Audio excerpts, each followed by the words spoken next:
manfaat serta meringankan beban saudara-saudara kita di sana. Sebelum memasuki rangkaian kegiatan, izinkan saya membacakan susunan acara pada webinar amal hari ini, yaitu sebagai berikut. Yang pertama, pembukaan, yang kedua, pembacaan doa, yang ketiga, penyampaian materi, yang keempat, sesi tanya jawab, dan yang kelima, penutup.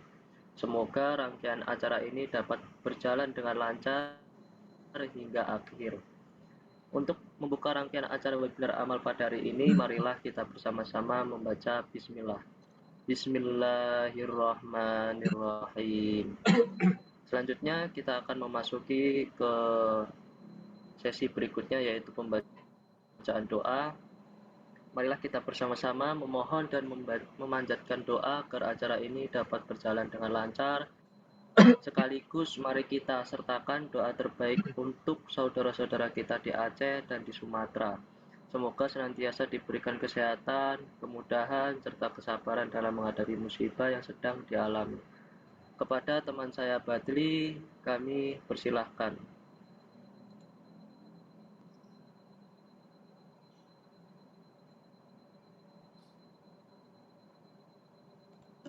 Baik, Assalamualaikum warahmatullahi wabarakatuh. Waalaikumsalam warahmatullahi wabarakatuh. Nah, sebelum memasuki materi, izinkan saya untuk membacakan doa.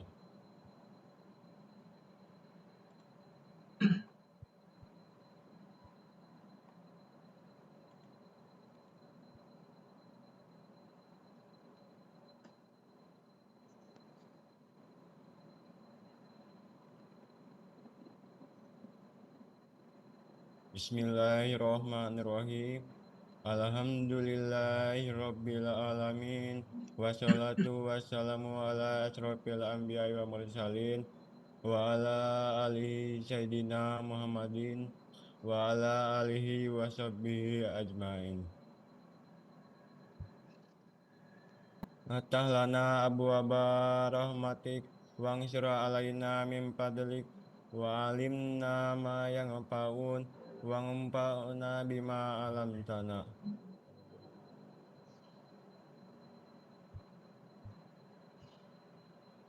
Allahumma rahmi ihwanana wa ahwatina alladina usibu bi fadlik wa hafib anhum bila anhum wa sifir maradahum wa badahum bi idika ya rabbal alamin.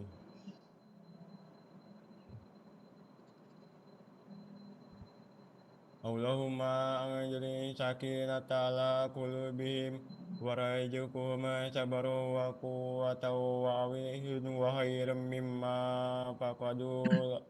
Allahumma taqabbal minna hadal amal wa ja'alahu sadaqatu jariyah wa sababan li rahmatika wa maghfiratik. Rabbana taqabbal minna innaka antas samiul alim wa tub alaina innaka antat tawwabur rahim. Ya Allah, Tuhan yang Maha Pengasih dan Maha Penyayang, pada hari ini kami berkumpul dalam sebuah majelis ilmu dan kepedulian. Kami mengangkat tangan dan menunduk hati, memohon rahmat dan pertolongan-Mu untuk saudara-saudara kami di Sumatera yang sedang diuji dengan musibah banjir. Ya Allah, ringankanlah beban mereka, kuatkan hati mereka, lapangkanlah kesabaran mereka, dan segerakanlah pertolongan-Mu di tengah kesulitan yang sedang mereka hadapi. Lindungilah mereka dari bahaya, jauhkan dari penyakit dan penderitaan, cukupkan kebutuhan mereka, dan gantikan setiap kehilangan dengan kebaikan yang lebih besar dari sisi-Mu. Ya Allah, terimalah setiap niat baik dan amal kebaikan yang kami lakukan melalui webinar amal ini. Jadikan setiap bantuan yang terkumpul sebagai keberkahan, sebagai penolong bagi mereka yang membutuhkan, dan sebagai pemberat amal kebaikan kami kelak. Berkahilah langkah kami, berkahilah ilmu yang kami pelajari, dan jadikan kegiatan ini sebagai jalan untuk saling menguatkan dan menumbuhkan kepedulian antar sesama. Ya Allah, Kabulkanlah doa kami, karena hanya kepadamu kami berharap dan hanya kepadamu kami berserah diri. Amin ya Allah ya Rabbal Alamin. Wassalamualaikum warahmatullahi wabarakatuh. Kami kembalikan kepada host yaitu Saudara Adalwin. Dipersilakan. Baik, Waalaikumsalam warahmatullahi wabarakatuh. Terima kasih kepada Saudara Badri yang telah membacakan doa. Selanjutnya kita akan memasuki ke acara inti, yaitu penyampaian materi. Hadir bersama kita yang terhormat Bapak Bambang Suhartono. Pada kesempatan kali ini, beliau akan menyampaikan materi dengan tema pengelolaan manajemen layanan TI dalam peningkatan layanan perusahaan, yang diharapkan dapat menambah wawasan serta memberikan manfaat bagi kita semua. Tanpa berpanjang lebar, kami persilakan kepada Bapak Bambang Suhartono. Waktu dan tempat dipersilakan. Ya, Monggo Pak. silakan. Makasih Mas Adelwin ya. Saya manggil Mas Adelwin aja ya. Iya Pak. Ya. Jadi saya coba izin share screen dulu. Ini nggak ada ibu-ibu ya, nggak ada perempuan ya, kayak cowok semua ya. Ya, Iya ya, cowok semua ini Pak. ya baik. Jadi seperti yang tadi udah disampaikan oleh Mas Adelwin ya, terus juga tadi alhamdulillah dibuka juga pembacaan doa. Hari ini saya coba berbagi sharing knowledge mengenai terkait dengan manajemen layanan TI. Jadi saya coba izin sambil coret-coret ya, coret-coret. Oke, baik. Sebentar. Ya, perkenalkan nama saya Bambang Suhartono seperti yang ada di layar ya. Jadi kalau bicara aktivitas saya saat ini ada beberapa aktivitas, terutama saya di konsultan IT juga di sini. Juga saya kebetulan ngajar di salah satu kampus di Tangerang, tepatnya di Universitas Insan Bangun Indonesia yang di Bitung dekat rumah. Terus kalau aktivitas saya selain di konsultan, saya lebih banyak juga di khususnya di project-project ya. Kebetulan kalau fokusnya di konsultan IT, kalau kompetensi saya saat ini lebih fokus sekarang ini ya. Jadi kalau bicara pengalaman di IT, saya alhamdulillah sudah habis lulus dulu tahun 97 sampai sekarang, berarti sudah hampir berapa ya? 97, berarti udah hampir 30 ya, 97 berarti saya sekarang 2025. Berarti sekitar 28 tahun ya, 28 tahun saya berkecimpung di IT. Jadi saya basic saya sebenarnya fokusnya di IT, cuman IT-nya saya lebih banyak dulu pernah jadi di developer. Jadi kalau ibarat main bola, saya sudah pernah jadi kiper, pernah jadi back, pernah jadi striker, pernah jadi wings. Nah, maksudnya apa? Di dalam dunia IT saya pernah jadi bahasanya yang jadi yang sifatnya support, technical support ya. Pernah jadi network engineer, pernah manjat-manjat juga gitu ya, kalau di tiang-tiang atau di gedung gitu ya. Terus pernah jadi network engineer, pernah jadi developer, analis, security. Ya, sekarang saya lebih fokus di IT management, karena kalau IT sendiri itu sebenarnya dibagi dua konsep secara besaran ya. Ada IT technical, ada lagi IT management ya. Kalau technical yaitu tadi ya teman-teman kalau saya lihat basicnya kalau misalnya suka ngoding, ya itu technical. Orang network, orang security, nyeting, konfigurasi itu technical. Tapi ada lagi yang namanya IT management. IT management lebih kita bicara bagaimana ngelola, how to manage, bagaimana ngelolanya gitu ya. Ya saya udah pernah ngalamin di technical, sekarang saya lebih banyak di IT manajemennya. Jadi bagaimana cara pengelolaannya ya, cara mengelola. Itu yang nanti mungkin saya akan lebih banyak sharing mengenai manajemen layanan TI. Ya, baik. Berikutnya, nah ini saya kalau secara materi cukup banyak ya, tapi ini ada cuman 21 slide ya, 21 atau 23 kalau nggak salah slide. Tapi saya coba akan bicara mulai dari latar belakang sampai dengan nanti langkah-langkahnya. Nah, saya coba sharing dulu mengenai konsep ilmu tahu ya. Skill itu saya bagi 3 dulu ya. Nah, skill saya bagi 3. Ada level basic ya, ada level intermediate, ada level advance ya. Nah, level basic, intermediate, advance. Basic itu dasar ya, dasar. Intermediate itu menengah, advance itu tingkat lanjut. Nah, saya sebelum mulai materi saya coba sharing ya mengenai konsep ilmu tahu ya. Ilmu tahu kalau dalam bahasa Inggris apa? Knowledge ya. Knowledge, pengetahuan ya. Nah, teman-teman mungkin yang join di sini bisa jadi ada yang di level basic ya, ada yang di level intermediate atau bahkan advance ya. Oke, saya coba mengenai ilmu tahu. Jadi kalau ilmu sendiri untuk menggapai jenjang ini, level ini, kita semua apapun hidup ini kita bermula dari tidak tahu ya. Jadi kayak teman-teman di sini ada Satria, ada Mas Satria, ada Mas Abdul, ada Mas Abdul Goni dan seterusnya. Mungkin bisa jadi kita belum tahu nih ya. Saya coba sharing ya. Saya lebih suka kata-kata sharing ya. Sharing itu artinya berbagi karena dengan bukan ngajarin ya. Ngajarin karena kalau ngajarin dengan zaman sekarang perkembangan teknologi yang meningkat bisa jadi saya teman-teman lebih tahu ilmunya dari saya. Kenapa? Karena ya kalau tadi sekarang eksplorasi mencari informasi dari YouTube, tutorial dan seluruh banyak banget gitu ya. Nah, saya mau coba sharing mengenai konsep ilmu tahu ya, ilmu tahu. Nah,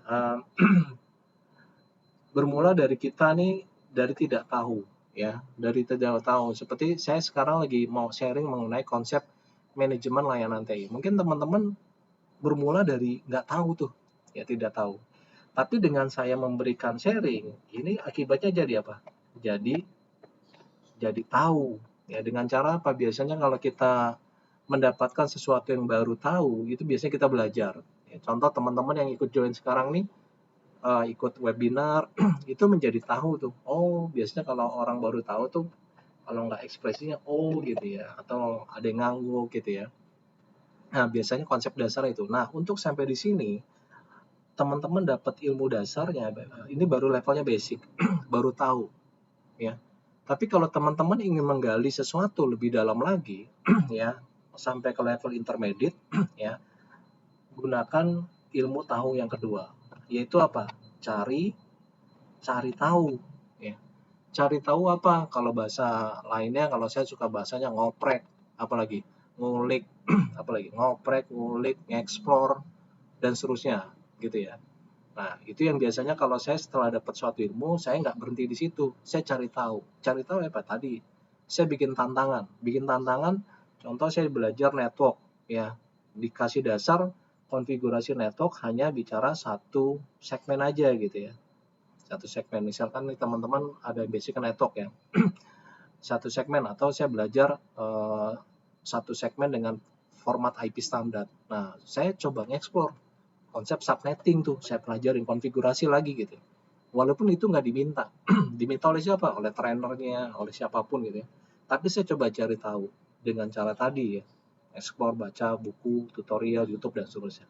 Nah, teman-teman kalau udah sampai di sini, rekan-rekan itu udah bisa masuk ke level ilmu kedua tuh. Level yang kedua intermediate menengah ya, Nah, ada lagi level ketiga yang level advance. Ini saya suka sharing namanya cari tahu plus apa? Kasih tahu ya. Jadi intinya setelah kita ngekspor jangan lupa ya kita kasih tahu nih, berbagi ya. Nah, saya berprinsip kebetulan saya Muslim gitu ya, Islam. Saya berprinsip sama seperti sunnah Rasul, sebaik-baiknya umat adalah yang bermanfaat bagi orang lain ya.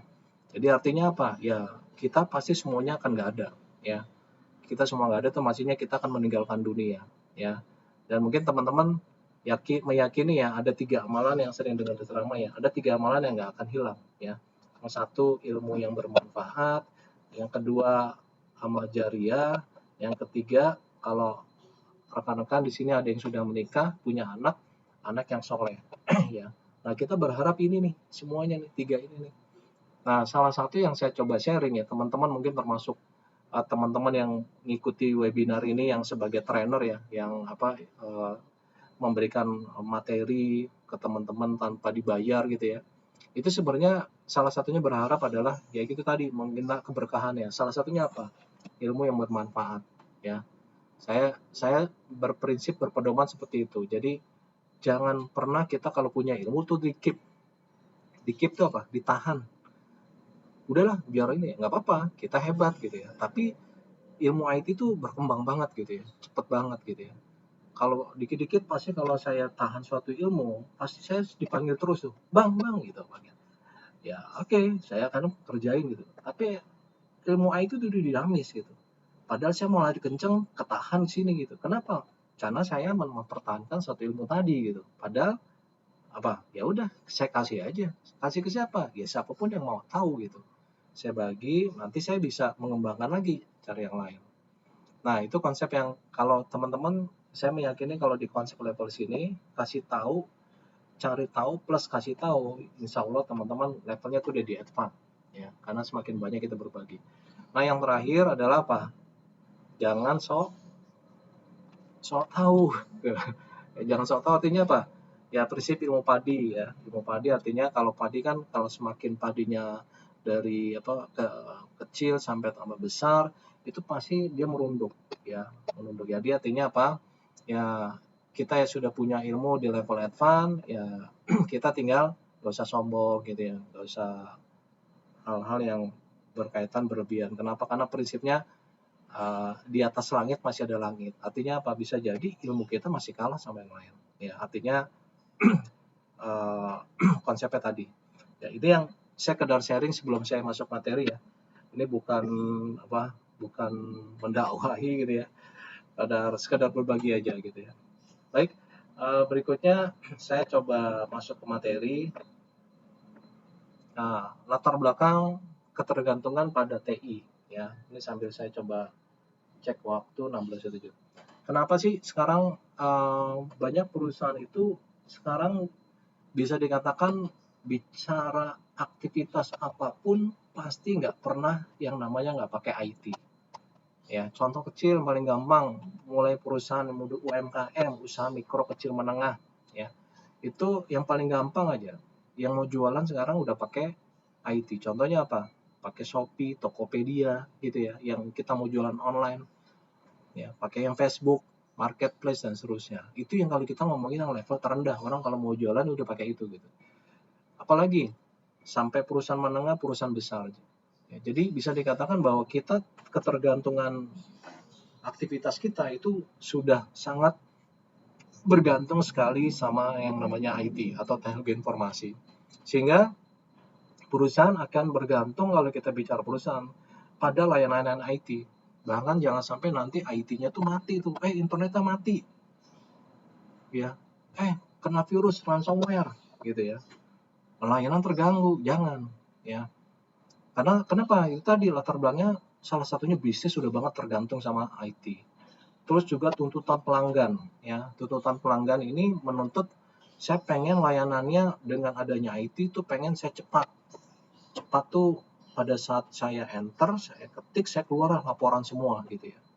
Handal tuh pada saat handal tuh reliability handal. Jadi handal tuh tidak mudah kalau misalkan terjadi serangan atau gangguan tuh nggak gampang down sistemnya. Transparan ini lebih ke akuntabel. Jadi kalau kita ngelola IT juga harus transparan ya. Transparan terhadap kegiatannya. Kalau ngelola anggaran ya sampaikan aja anggaran berapa. Berikutnya kalau kita juga saat ini kita IT sudah sebagai enabler. Enabler itu apa? Enabler itu lawan dari enabler tuh ada di disable ya. Disable. Kalau disable tuh sesuatu yang tidak bisa diaktifkan tapi enabler langsung ngekliknya, ngebukanya supaya itu bisa jalan. Contoh, saya pengen revenue misalkan bisnis, saya pengen bisnis revenue tahun 2026 itu saya pengen revenue misalkan 10M. Bisnis dengan cara apa? Membuka layanan cabang di seluruh kota. Orang bisnis ya. terus ada bagian juga yang pengen bikin inovasi produknya. Nah, kita sebagai orang IT bukan lagi yang kerjanya hanya support. Support itu apa aja? Memperbaiki, kalau ada virus diperbaiki, kalau ada problem dibetulin. Nggak gitu pikirnya. Tapi bagaimana yang diminta oleh bisnis, ya, yang tadi pengen revenue 10M, terus juga produknya pengen itu kita sebagai orang IT bisa merealisasikan kebutuhan tadi. 10M itu bisa terrealisasi. Dari orang aplikasi dia berpikir, oh ya aplikasinya kalau dia butuh revenue 10M dengan buka cabang di Indonesia, semua nggak bisa lagi nih manual. Cabang-cabangnya harus terintegrasi aplikasi. Itu kalau kita bicara perspektif orang aplikasi. Orang network berpikir, oh ya dengan banyak cabang, ini nggak bisa lagi nih kirim-kirim pakai fax, telepon. Ini saya harus integrasiin tuh. Nah orang network yang berpikirnya kayak gitu tuh. Saya harus integrasiin. Orang security berpikir aplikasinya sama jaringannya harus secure nih, ya nggak gampang ditembus dari luar tuh. Nah berpikirnya seperti itu, ya sehingga nanti IT itu bisa sebagai enabler, ya. Nah ini salah satu yang banyak organisasi akhirnya bergantung dengan adanya IT, ya. Berikutnya kalau kita bicara mengenai paradigma IT. Nah ini saya coba share ada namanya paradigma IT. Paradigma tuh orang berpikir IT itu dibagi 3 level, ya. Ada yang IT sebagai operasional. Operasional itu artinya dia rutinitas sifatnya. Contoh, kalau teman-teman orang network, ya setiap hari kerjanya adalah mengkonfigurasi network aja, maintain network aja. Orang orang aplikasi hanya misalkan sifatnya rutinitas, ya rutinitas membuat aplikasi dan seterusnya. Itu yang sifatnya operasional, sifatnya rutinitas. Ada lagi IT, kalau ini jatuhnya dia sebagai supporting tuh, ya. Dia hanya sifatnya rutinitas saja gitu ya. Ada lagi yang sifatnya paradigma IT sebagai tactical. Tactical tuh sifat pekerjaan itu taktis. Taktis tuh contoh kalau level pekerjaan ya operasional tactical tuh contoh dia punya resource ya, resource-nya tuh bisa ada SDM ya, ada juga anggaran ya. Nah, dia kelola. Biasanya nih pekerjaannya nih levelnya nih level staff, operation atau clerk atau supervisor paling tinggi. Kalau tactical tuh nanti biasanya manager ya, GM ya. Kalau ini dari sisi posisi pekerjaannya ya, piramida SIM. Ada lagi yang levelnya strategik. Strategik itu berpikir jangka panjang. Biasanya ini level-level direksi. Nah, ini kalau kita bicara segitiga piramida SIM terkait dengan organisasi, levelingnya ya. Nah, kalau dari sisi paradigma IT, ada IT yang sifatnya hanyalah peran IT di suatu organisasi supporting itu tadi. Hanya perbaikan, kalau ada problem dan seterusnya. Yang kedua, level yang kedua adalah IT sebagai enabler. Enabler itu apa tadi? Yang sebagai penopang, ya penopang. Jadi bisnis pengen mendapatkan berapa, ya itu tadi orang aplikasi berpikir buatin aplikasi yang bisa mendukung bisnis. Orang network berpikir networknya terintegrasi semua cabang-cabangnya. Itu sebagai enabler. Nah, yang ketiga level ini ada namanya level driven. Driven itu sebagai pengendali bisnis.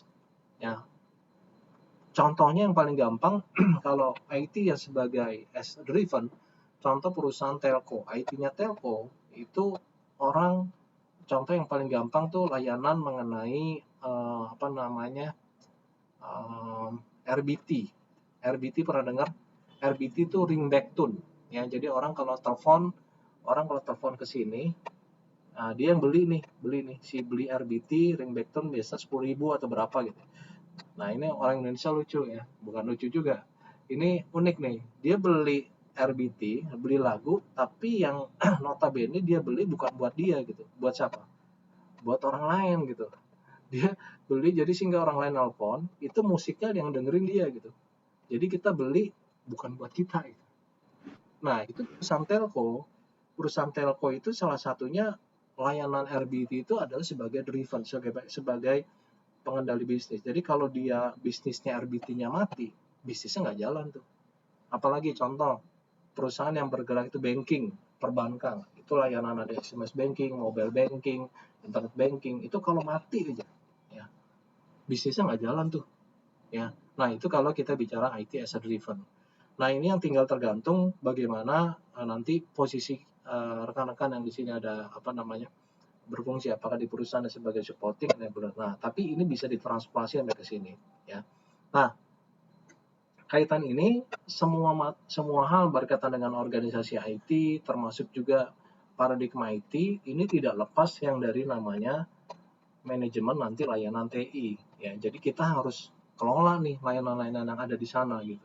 Ya, layanan yang ada di sana kita harus kelola. Nah, berikutnya permasalahan umum yang kalau kita bicara tentang manajemen layanan TI, jadi kalau ngelola IT tapi nggak pakai pendekatan manajemen layanan TI gitu ya. Ya, ini biasanya yang banyak terjadi gangguannya nggak tercatat gitu ya. Misalkan ada Pak Fatoni, Mas Fatoni ini ada problem, sering handle problem, tapi kalau ditanya 1 bulan ini atau seminggu ini ngerjain apa aja, nggak pernah tercatat tuh. Bilangnya, oh saya ngerjain ini, ngerjain itu, dan seterusnya. Tapi kan kembali lagi, sekarang itu pekerjaan harus bicara speak by data. Artinya semuanya harus ada datanya gitu. Kalau nggak ada catatan nanti ya agak susah ngukurnya. Ya, ini banyak kan kalau nggak ada manajemen layanan TI, gangguan nggak pernah kecatat, tanggung jawabnya tidak jelas, saya sebagai apa melakukan apa, itu nggak jelas. Sehingga nanti tanggung jawab terkait penyelesaian masalahnya juga nggak jelas gitu ya. Terus saya orang security, ya kalau bicara security-nya harusnya menjaga keamanan informasi supaya sistem nggak jebol atau nggak bocor dan seterusnya, itu clear.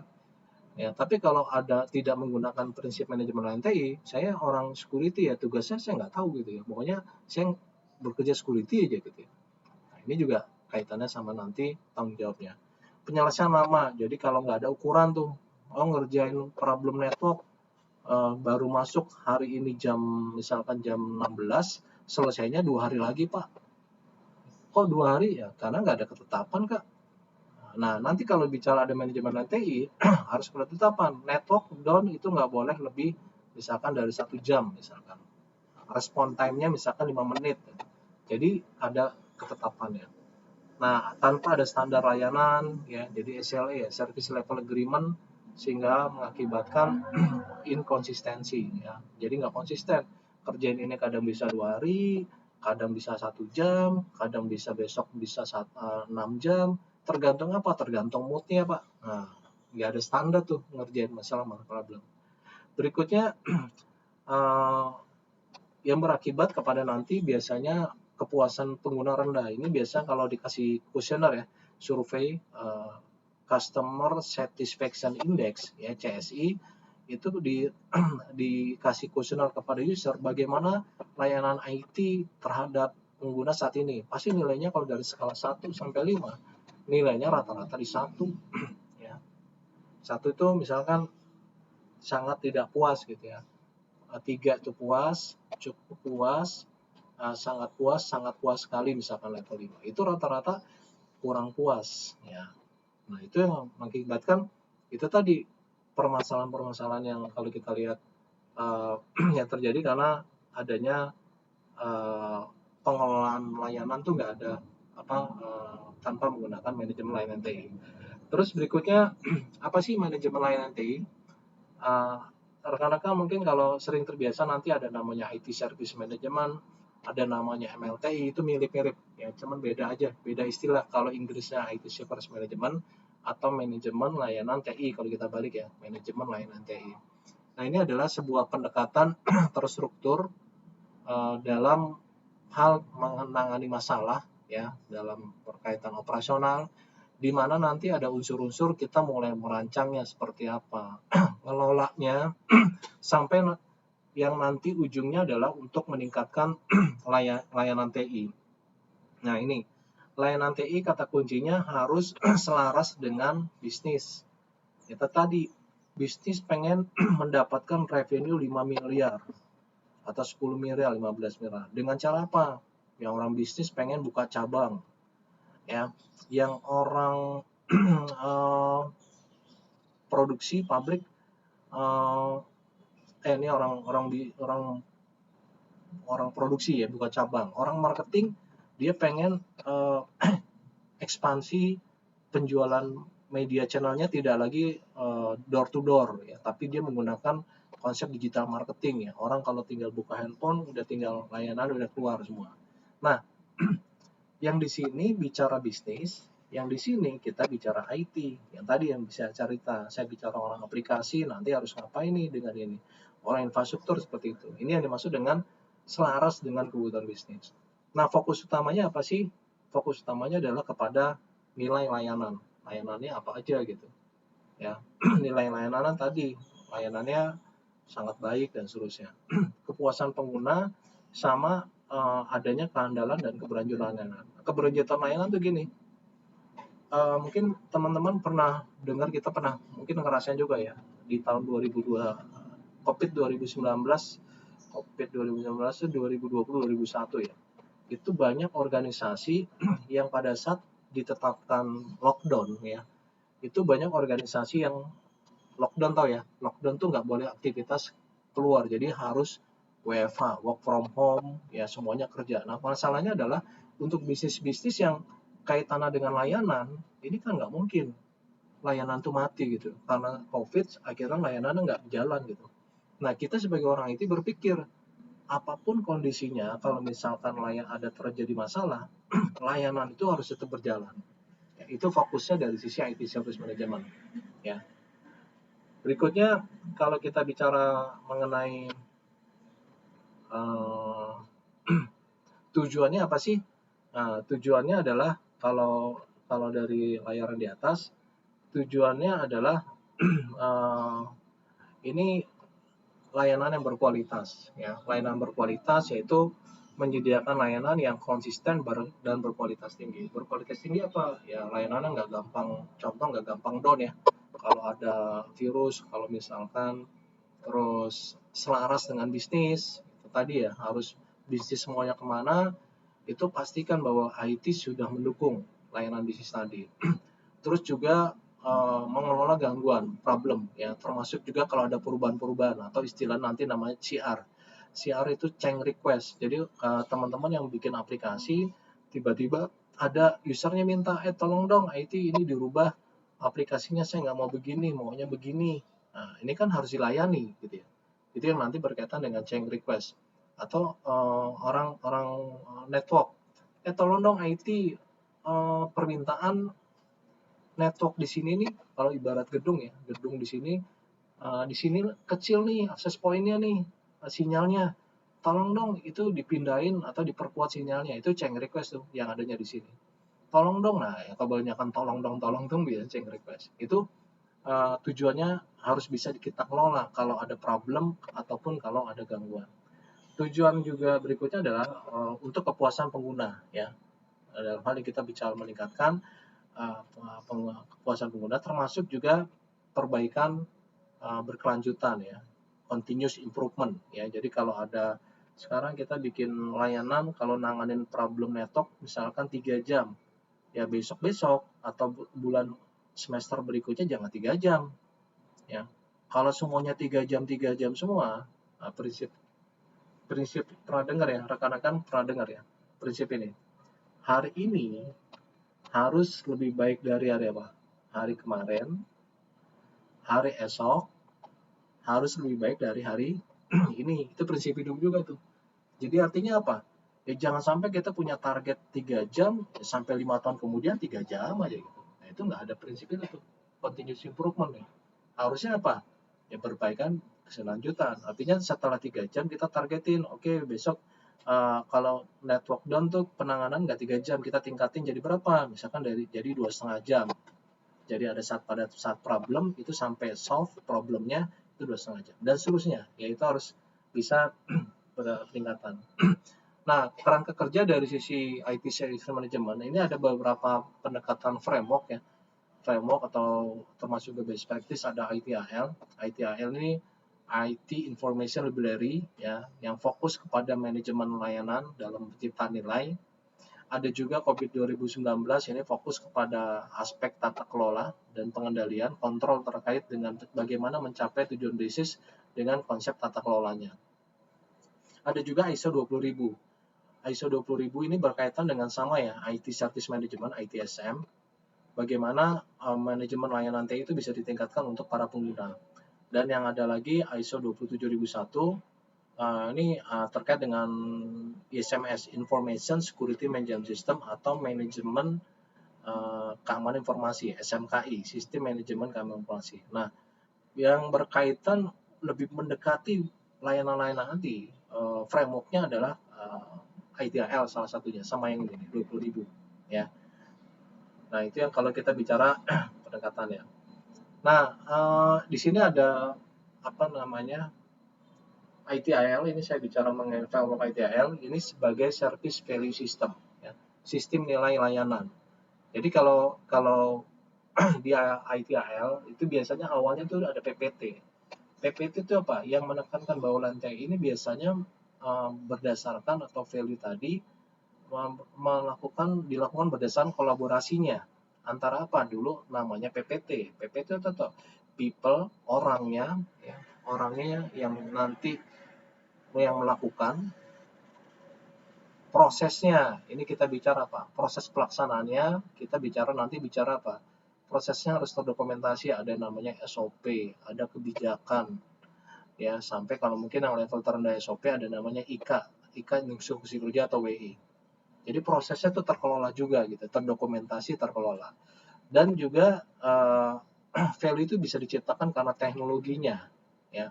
Teknologi itu apa? Sekarang ada teknologi, kalau kita bicara server, ada teknologi on-premise, ada teknologi cloud misalkan, ya. Salah satu ya, kita bicara teknologi. Nah, ini yang nanti bisa diterapkan. Dan yang di versi IT4 tuh ada namanya partner. Partner itu bisa berupa vendor, ya, bisa partner-partner lain ya. Yang partner itu berarti yang kita punya hubungan. Kita punya satu tim, kita berhubungan dengan partner yang lain atau rekan kerja yang lain yang dimana nanti kita untuk menciptakan sebuah value. Ya, kalau biasanya kalau partner, kalau di perusahaan-perusahaan ada namanya KSO, kerjasama operasi. Ini ada PTA, ini ada PTB nih, ya. Customer tuh pengen tolong perusahaan saya tuh secure, aman dari serangan-serangan. Nah, perusahaan ini kan nggak mungkin dia berdiri sendiri. Ya, dia cari, oh ada partner, ada yang jual toolsnya nih. Untuk kebutuhan dia ini bisa dipenuhi dengan toolsnya. Ini partner namanya. A ke B itu namanya partner. Ya.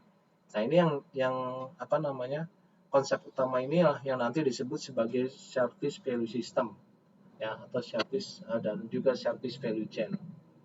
Nah, ini kalau saya bicara mengenai service value chain. Nah, di sini ada beberapa hal, ya. Ada aktivitas layanan TI, ya. Jadi aktivitas layanan TI ini kalau dilihat seperti yang ada di layar ya, yang ada di layar.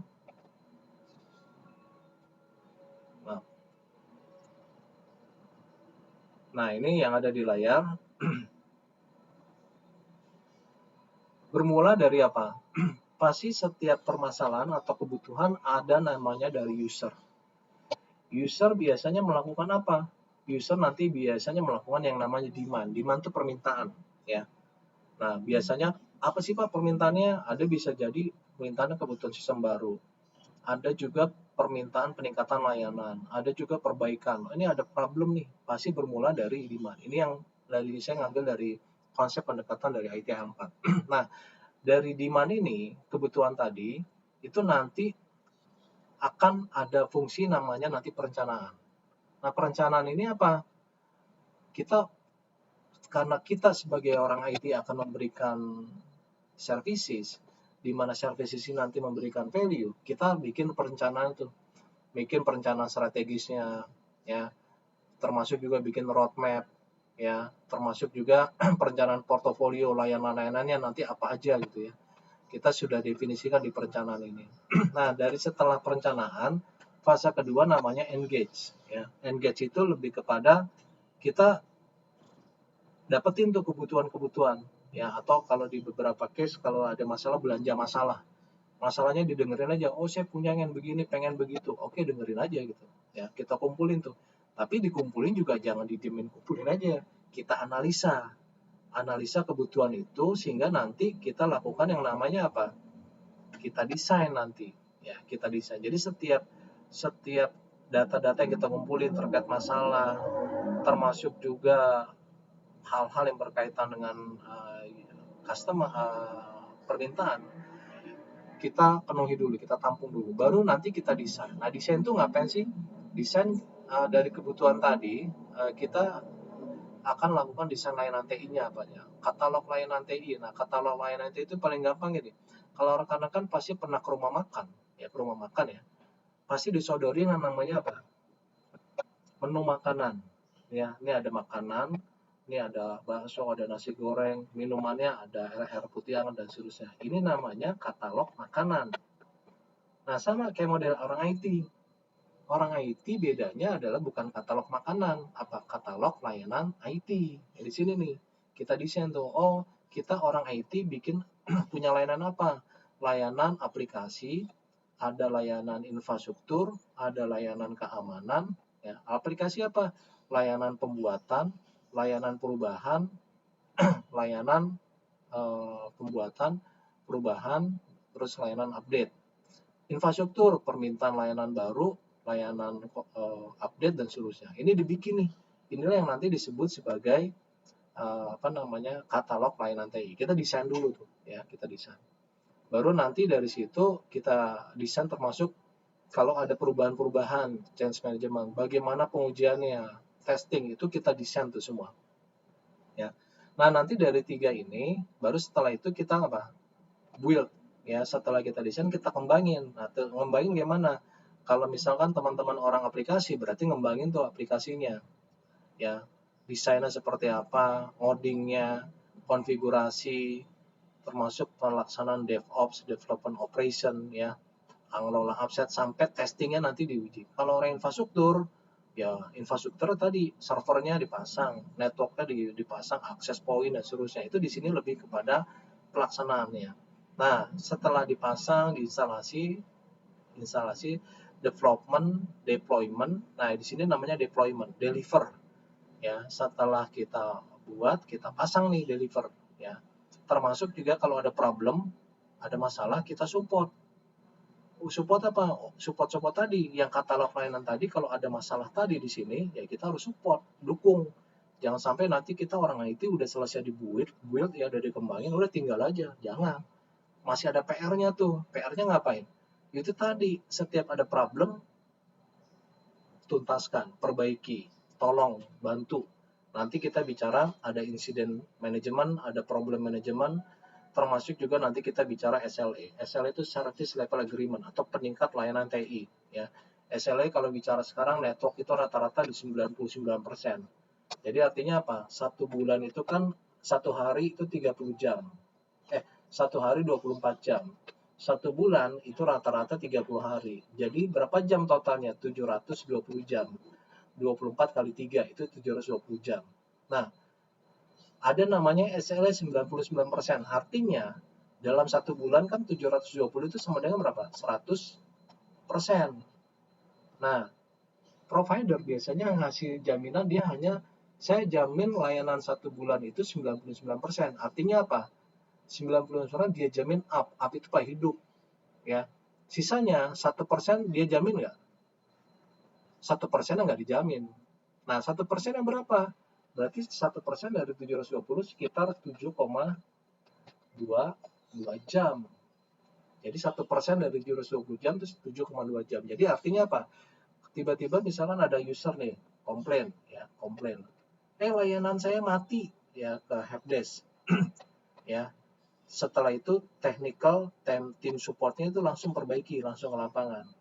Nah, mulai dari permintaan ini misalkan 5 menit, sampai problemnya misalkan penanganan sampai solve ya, problem itu misalkan 2 jam, berarti kan 2 jam 5 menit. Nah, 2 jam 5 menit itu masih di bawah apa? Di bawah 7,2 jam. Artinya apa? Itu masih dianggap wajar. Ya. Kenapa? Karena masih di bawah 7,2 jam.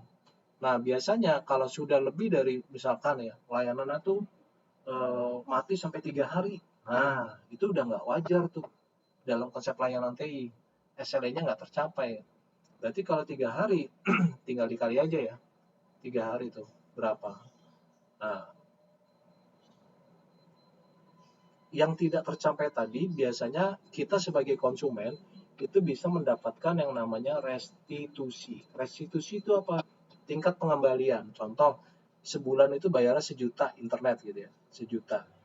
Nah, misalkan ya asumsi 3 hari itu misalkan SLA-nya tercapai misalkan 80 ya. Nah, berarti yang nggak tercapai berapa? 19%. Nah, 19% ini nanti dikonversi berapa jam atau dirupiahkan. Sehingga nanti di bulan berikutnya kita nggak perlu bayar 1 juta tuh. Ya contoh sekarang bulan Desember nggak tercapai nih. SLA-nya hanya 80%. Bulan depan saya nggak wajib bayar 1 juta. Ya berapa? Nanti dihitung, ada hitungannya ya. Dihitung, nanti mungkin ya taruhlah kita asumsikan 900.000 atau 800.000. Itulah yang kita bayar. Kenapa? Karena si provider itu tidak memenuhi kewajiban dia secara SL-nya 95%. Ya. Kalau teman-teman kalau mau detail hitungannya ya, hitungannya itu saya ada ada nanti bisa nah ini sebenarnya kembali lagi ya, ini materi dasar ya, pengetahuan dasar. Tapi kalau untuk kembali tadi ya, ilmu tahu rekan-rekan ini sebenarnya ada di sini. Saya punya blog ya, blog saya nanti bisa dibuka. Ini saya punya cara ngitungnya ya. Nah, ini nanti ketik aja SLA ya. Ini blog saya bambangsuartono.com. Nanti ketik aja SLA, di enter. Nanti saya berikan contoh ini. Nah, ini dia pengertian dan cara perhitungannya. Ini saya buat tulisannya waktu itu tahun 2013. Jadi berapa tahun ya? 12 tahun yang lalu tuh. Ya. 12 tahun yang lalu. Nah, ini nanti cara ngitungnya tadi saya cerita ya. Definisi SLA gitu ya. Ini terkait sama layanan ya. Pengertian. Nah, nanti hitungannya kayak gini. Nah, ini nih. Ini contoh. 1 hari 24 jam, 1 bulan 30 hari, biaya bulanan misalnya 1 juta, 30 hari itu 10 jam tadi ya. Nah, ceritanya SLA-nya standarnya cek case-nya di sini 90%, bukan 99 ya. Jadi 98% itu adalah 705. Artinya yang dianggap wajar tuh kalau mati di sisanya 14,4 jam itu dianggap wajar. Nah, restitusi adalah ini pengembalian dalam bentuk bisa dalam bentuk pembayaran uang ataupun layanan tergantung dari kontraknya. Nah, ternyata kasusnya di sini SLA-nya tercapai 76,6%. Artinya yang nggak tercapai ini kan sekitar 23,4%. Nah, ini yang nanti persentase ini 21,4% ya. Ini yang nanti dikalikan ya, sehingga nanti 1 juta dikurang 21% dari per 1%-nya 10.000, sehingga 1 juta dikurang 214.000, sehingga totalnya adalah 786. Nah, 786 inilah yang nanti digunakan untuk pembayaran. Jadi bulan berikutnya saya bayarnya cuma segini aja gitu, nggak perlu bayar segini. Itu contoh hitungannya ya. Nanti untuk detailnya rekan-rekan bisa lihat di sini ya, lihat di sini. Karena kembali lagi ini materinya kalau mau pendalaman sebenarnya kalau level di intermediate ini kan level basic ya, cukup tahu dulu ya. Level intermediate ini lumayan lama juga nanti. Oke. Berikutnya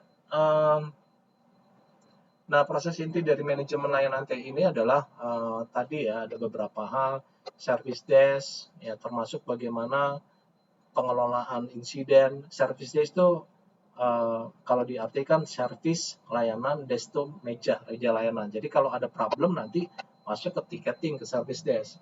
Nanti ada namanya insiden manajemen ya, saya jelasin satu-satu. Jadi manajemen insiden pada saat ada problem pertama kali nanti namanya insiden manajemen. Ada namanya problem management. Nanti saya jelasin. Problem management bagaimana pengelolaan problem, change management nanti CR ini, change request. Bicara nanti service level management termasuk juga bagaimana terkait dengan pemenuhan. Nah, ini yang saya akan bahas satu persatu. Nah, kalau bicara service desk, ini bicara mengenai terkait dengan manajemen layanan ya. Jadi service desk ini lebih ke fokus kepada seperti yang ada di gambar ya. Ini fokusnya adalah pada single point of contact atau SPOC. Ya, tugasnya nanti menerima dan mencatat gangguan termasuk memberikan informasi. Jadi contoh gini, pada saat ada problem, ya, ada user nih problem. Ini orang IT di sini, ya. Oh ya, di sini aja nih ada orangnya. Ini orang IT nih. Nah, di sini kan ada orang engineer-nya, ada orang engineer network, engineer security, ada engineer aplikasi, ya. Di sini ada engineer. Nah, user pada saat ada problem itu nggak kesini langsung ke sini gitu, nggak ke sini gitu, nggak langsung ke engineer, tapi apa? Ditampung dulu oleh service desk. Ini yang menampung. Ya, dia terima tuh telepon. Biasanya layanannya ada yang pakai telepon, ada yang pakai WA, ya. Mungkin teman-teman udah sering ya, ada yang WhatsApp gitu ya. Itu kontak yang terima ini dulu nih, service desk. Nah, service desk nanti dia coba pandu. Oh, internet saya mati. Coba Pak, kalau orang IndiHome dia yang paling gampang. Bapak coba Pak, lepas dulu apa namanya, cek modemnya warnanya merah nggak Pak? Kalau merah coba cabut dulu Pak, atau di reset dulu nyalain. Kalau ini enggak, dia coba memandu dulu. Tapi kalau ini enggak solve, nanti ini biasanya nanti nomor tiket. Nah, yang ngerjain siapa? Biasanya nanti engineer-nya itu, teknis-teknisinya yang langsung lapangan. Langsung dia kontak, Pak, saya dapat tiket dari sini, dari mana? Dari helpdesk. Saya nanti janjian Pak ya, saya mau cek ke tempat Bapak ya langsung. Nah, itu. Tapi di sini adalah SPOC-nya tadi. Service desk itu berfungsi tadi menerima keluhan pertama kali. Nah, manfaatnya apa? Komunikasinya jelas. Terus kedua, pengguna juga harus tahu siapa menghubunginya. Ya, jadi dengan ada ini single point of contact-nya. Transparansi layanan meningkat. Biasanya nanti Bapak Ibu semua, rekan-rekan semua di sini ya, itu nanti pada saat sebelum selesai, itu gunakan yang namanya nomor tiket. Tiket itu nggak harus bioskop. Bioskop tuh kan tiket bioskop ya. Jadi teman-teman pada saat ada problem itu jangan lupa. Nah, ini saya suka ngelihat banyak orang belum aware atau belum sadar. Setiap ada problem, Pak, saya ada problem, gua ada masalah. Udah tinggal aja. Iya nanti didatangin. Udah ini nggak pernah dikasih. Jangan lupa minta apa? Minta nomor tiketnya. Pak, buat apa? Buat nonton, bukan buat nonton. Buat apa? Buat pada saat ada problem, inilah yang nanti sebagai dasar apa? Bicara namanya SLA tadi. Buat apa? Restitusi salah satunya, tingkat pengembalian. Ukurannya ini nomor tiket. Dan biasanya di sistem di sini dia ada aplikasinya yang mencatat ya. Nah, ini pentingnya. Banyak orang kita tuh yang belum mengerti mengenai konsep service level agreement, di mana kalau ada problem, telepon, udah selesai tutup. Ada yang kurang, apa? Minta nomor tiket. Pasti kalau kita bilang, Mbak, nomor tiketnya berapa? Ini pasti bertanya, wah ini orang yang ngerti nih. Orangnya paham nih mengenai konsep SLA nih. Nggak mau sembarangan nih dia, mau orang paham nih ya mengenai konsep MLTI, manajemen layanan TI. Oke, berikutnya manajemen insiden ya. Insiden itu biasanya pada saat ada problem pertama kali itu biasanya disebut sebagai insiden. Contoh, pada saat di suatu tempat, suatu organisasi baru pertama kali ada ransomware. Ransomware, rekan-rekan tahu ya, ransomware itu semacam virus yang dia bisa mengencrypt. Wah, encrypt. Nah, orang itu bilang, ini kita selama ini belum pernah nih ngalamin ransomware. Nah, kejadian yang pertama kali pada saat didaftarkan itu yang disebut sebagai insiden. Ya, nah insiden ini menjadi hal yang krusial ya karena bertujuannya adalah untuk memulihkan operasional layanan TI-nya supaya bisa kembali lagi. Kalau dikena ransomware itu kan berarti storage atau media penyimpanan itu terencrypt. Encrypt kan nggak bisa dibuka, data-datanya gimana dibuka gitu karena itu udah ke encrypt ya. Nah, ini harus segera dilayani, ditangani tadi. Nah, tujuannya apa? Untuk mengembalikan layanan ke kondisi normal secepat mungkin. Termasuk juga meminimalkan dampak bisnis dan merekam dan mendokumentasikan setiap insiden. Jadi kalau ada problem dicatat. Nah, ini kebanyakan mohon maaf ya, orang-orang teknikal tuh termasuk saya juga saya punya kelemahan. Orang teknikal itu biasanya lemah di mana? Di administrasi apa? Yang sifatnya dokumentasi. Semuanya ada di mana? Di sini semua nih, di kepala semua nih. Nah, salah nggak? Salah. Harusnya gimana? Setiap permasalahan, setiap itu kita record, kita catat. Inilah yang nanti sebagai apa? Buat dokumentasi kalau ada problem, ya, itu kita bisa telusuri ya. Nah, sebagai contoh nih, mungkin saya kasih contoh yang case-nya kalau di teman-teman mungkin pernah dengar ada namanya event viewer. Pernah dengar nggak event viewer? Event viewer itu kalau di Microsoft, ya ini sekaligus saya praktekin ya. Ini biasanya kalau setiap event viewer itu fungsinya adalah mencatat fasilitas di Windows ya, di Microsoft. Dia mencatat log. Log itu catatan. Setiap aktivitas, baik itu yang sifatnya normal, informasi, itu dia record. Ya, record dalam bentuk apa? Log. Ya, ini sekaligus saya kasih tahu caranya ya. Nah, ini kelihatan rekan-rekan kelihatan yang apa? Event viewer kelihatan ya? Kelihatan, Pak. Oke, nah ini kan kalau dilihat sering nemuin ya, sering pakai ya, atau ada yang baru pertama kali kenal ini event viewer. Baru tahu malahan saya, Pak, event viewer ini, Pak. Oh gitu, Mas Aryan baru pertama ya. Ini kalau di Windows itu produknya Windows tuh ada log tuh. Jadi setiap aktivitas apapun ya di produk ini dia akan nge-record tuh.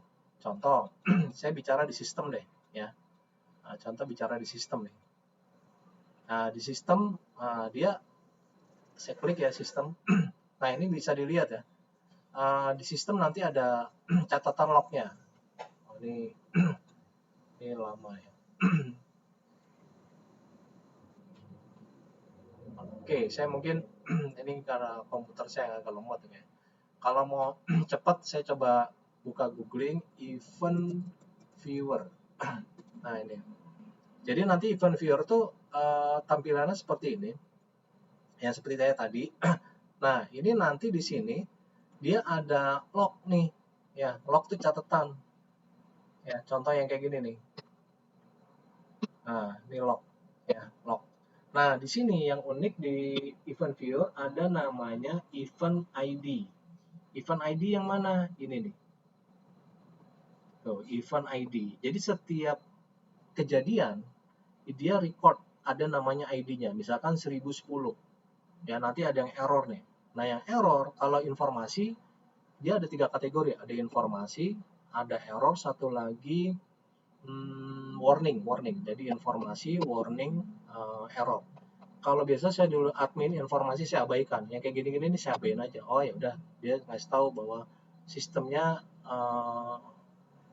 misalkan jalan lagi up servisnya, warning saya juga masih abaikan. Tapi kalau sudah ini error, ini yang fatal nih, kita sebagai administrator harus follow up.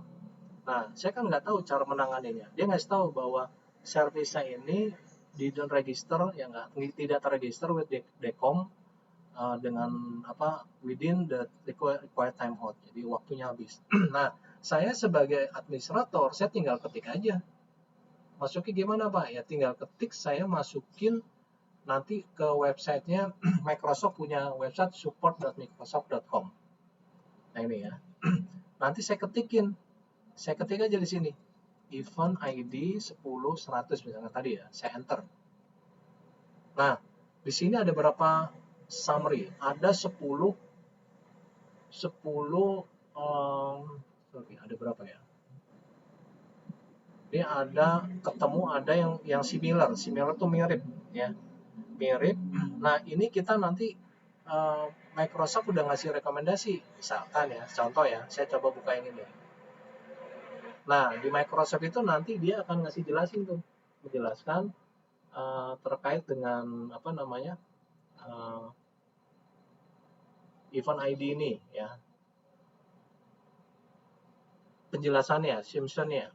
When a user perform bla bla bla gitu, sebabnya karena apa, resolusinya, cara nanganinya seperti apa, sama Microsoft itu dikasih tahu gitu, metodenya gitu, sehingga kita nggak perlu lagi pusing-pusing gitu, karena dipandu. Yang pertama stop calling services, kita disuruh stop layanan ini, exchange, terus kita start Windows PowerShell sebagai administrator dan seterusnya. Jadi tinggal ngikutin aja itu. Nah ini yang disebut sebagai nanti saya bicara mengenai namanya incident management. Jadi kalau ada problem pertama kali itu disebut sebagai insiden. Ya, nah kita harus perbaiki itu, ya kita dokumentasi. Nah, contohnya tadi ya, ini sistem tidak bisa diakses, yang tadi ada di log ya, kasus ransomware. Nah, dengan manajemen insiden efektif, organisasi dapat menjaga keberlangsungan layanan bisnis tadi. Ya. Berikutnya, problem manajemen. Nah, problem. Kalau bicara insiden itu baru sekali, tapi kalau insiden itu satu kali, tapi kalau problem lebih dari satu kali. Contoh, di perusahaan itu ternyata kemarin baru kena ransomware, sekarang kena lagi. Wah, yang kena bukan satu lagi, ada 4 komputer, notebook. Itu bukan insiden lagi, tapi apa? Problem manajemen, itu udah jadi problem. Dan kita harus cari tahu tuh root cause-nya, akar masalahnya kenapa itu bisa terjadi gitu ya. Kenapa ransomware itu bisa masuk ke network kita tuh? Jangan-jangan ada orang yang memang bawa flash disk tuh. Ya, flash disk ada komputer yang kita punya aturan nggak boleh colok flash disk, mati gitu ya. Di flash disk kalau dicolok di komputer di USB, ternyata pasti ada satu komputernya yang kemungkinan nggak flash disk atau USB-nya tuh colokan USB-nya masih aktif gitu. Nah, kita harus cari akar masalahnya. Ya. Oke, nah tadi kalau insiden perbaikan cepat ya. Tapi kalau problem itu tadi ya, masalah yang insiden yang kejadian lebih dari satu kali. Nah, ini yang tadi saya bilang berulang. Ya, manfaatnya apa? Mengurangi frekuensi dan dampak gangguan berulang. Jadi kita harus cari tahu akar masalah. Nah, mohon maaf ya, ini saya dulu pernah di teman di technical juga. Biasanya orang kita tuh kalau udah selesai, orang kita tuh maksudnya engineering kita udah selesai problem solving, udah aman. Tapi ternyata apa? Besoknya masih berulang-ulang gitu, muncul lagi, muncul yang kedua, muncul yang ketiga, masalah yang sama. Artinya apa? Masalahnya belum tuntas. Kalau konsepnya nanti kita menggunakan konsep ya kalau paling gampang pakai teorinya fishbone analysis. Ya, ini saya tidak jelaskan yang ada tahapannya secara dalam, cuman saya mau ngasih lihat aja. Jadi kalau teman-teman nanti penggunaannya ketiknya misalkan fishbone, ya fishbone, tulang ikan. Nah, bentuknya kayak tulang ikan nih. Nah, itu. Jadi ini diperkenalkan oleh orang Jepang namanya Profesor Kaoru Ichikawa. Dia mendefine kalau masalah itu biasanya disebabkan oleh 4M1E. 4M1E. 4M itu apa? Man. Man itu bisa jadi apa? Man itu bisa jadi karena orangnya. Metode. Metode tuh bisa jadi karena apa? Caranya. Metode material bisa jadi dari bahan bakunya. Terus method material mesin bisa jadi dari mesinnya. Ya. Nah, satu ada tambahan E itu biasanya nanti ada environment, lingkungan nih. Tapi kalau di industri ya, di pabrik, environment itu bisa jadi masalah itu karena lingkungan gitu ya. Nah, saya nggak bahas ini ya secara dalam karena ini nanti ada apa lebih dalam lagi soalnya takut waktunya nggak cover ya. Oke, nanti mungkin kalau ada yang tanyakan. Jadi kurang lebih manajemen problem tadi ya. Berikutnya kalau kita bicara mengenai berikutnya adalah change management atau nanti yang berhubungan dengan manajemen perubahan. Kita tidak bisa pungkiri apa sistem yang kita buat. Sistem yang kita buat pasti ada beberapa permintaan perubahan. Dan kita nggak bisa nolak gitu. Contoh kita udah bikin aplikasi nih. Ada orang user, tolong dong. Misalkan, Pak Fatoni, saya mau rubah ini. Pak Fatoni nggak bisa bilang gini.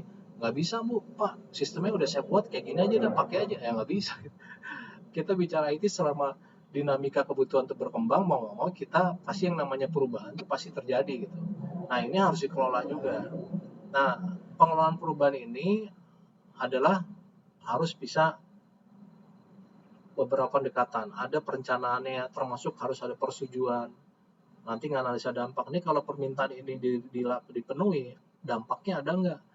Mungkin kalau di proses berikut, nanti prosesnya ke sini. Kalau bicara aplikasi ya, aplikasi ini dirubah, tapi ini nyenggol ke sini nih, ada modul ini atau form ini.